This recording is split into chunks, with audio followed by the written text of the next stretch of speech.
লোকসভা নির্বাচনের মুখে বড় বিপদে পড়ে গেল বিজেপি। শনিবার রাতে ক্রান্তির মসজিদ মোড়ে নাকা চেকিং চলাকালীন বিজেপির মাল বিধানসভার কো কনভেনার রাকেশ নন্দীর গাড়ি থেকে তল্লাশি চালিয়ে নগদ 7,75,000 টাকা বাজেয়াপ্ত করল পুলিশ। এই ঘটনায় রাজনৈতিক মহলে আলোড়ন পড়ে গিয়েছে।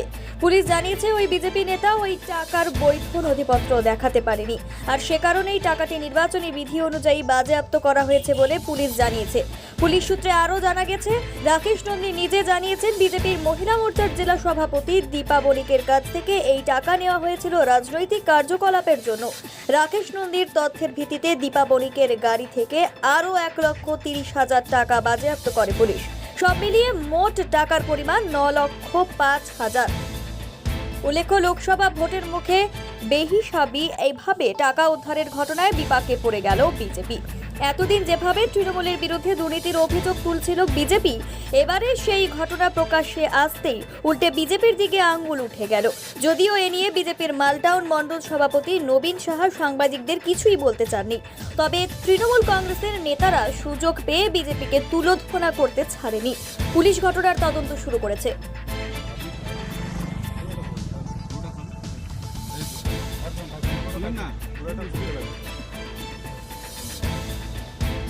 ঠিক আছে, পুরাটা খুলতে লাগবে তো।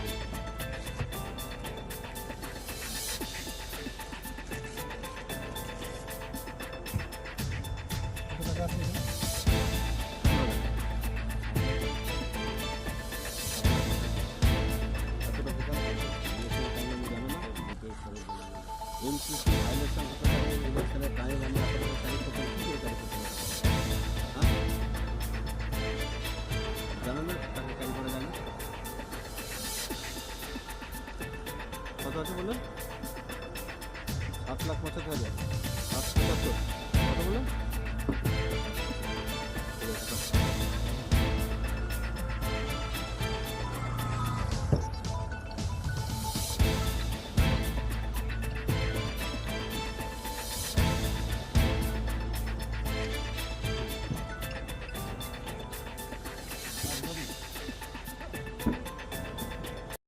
মালবাজার বিধানসভার আপনাদের দলের আহ্বায়ক রাকেশ নন্দীর ক্রান্তি আউটপোস্টে হিসাব বহির্ভূত টাকা নিয়ে ওনাকে আটক করা হয়, পরবর্তীতে টাকা বাজেয়াপ্ত করা হয়েছে।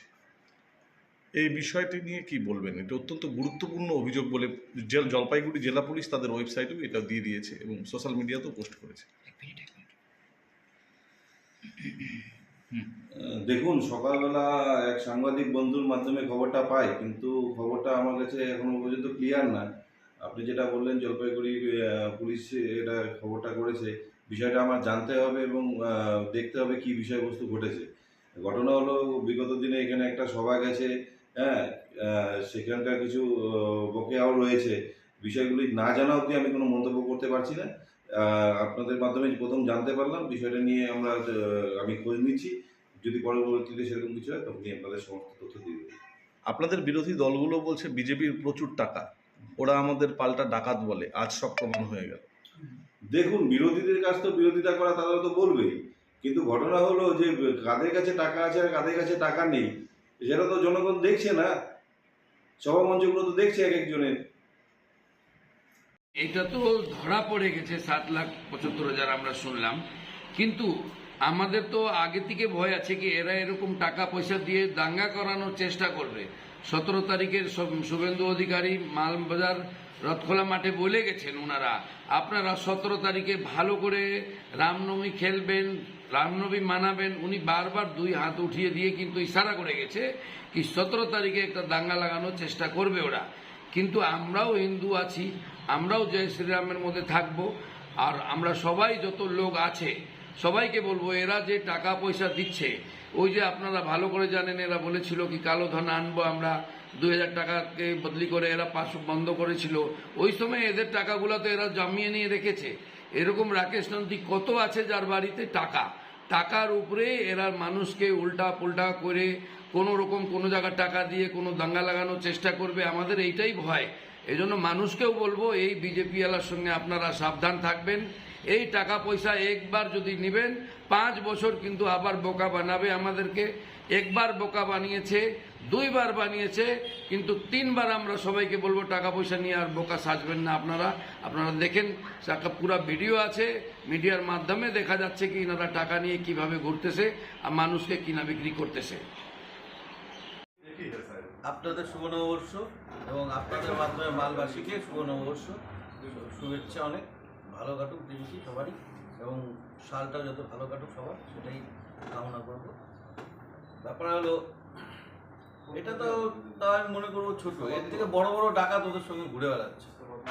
শুভেন্দু অধিকারী যাদেরকে মঞ্চে সামনে রেখে বা পাশে রেখে ডাকাত ডাকাত বলছিল, আজকে সেই ডাকাত চোরগুলোই ধরা পড়লো। সেটাই প্রমাণিত যে কারা ডাকাত কারা চোর।